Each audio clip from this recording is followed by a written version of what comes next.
Gente, o Gabriel acabou de encontrar o gambá. Ele vai ligar a luz. Ele tá em cima. Ai, olha onde que ele tá. O gambá apareceu, gente. Ele tá em cima do pote, do balde.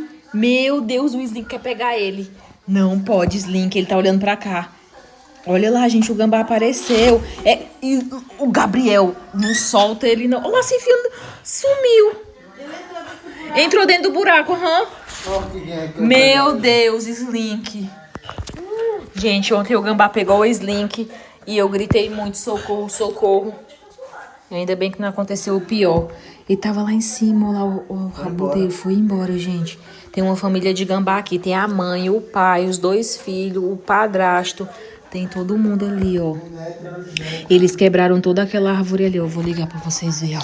Aquelas árvores ali, ó, eles quebraram tudo, ó. Detonaram tudo. Tá uma tragédia.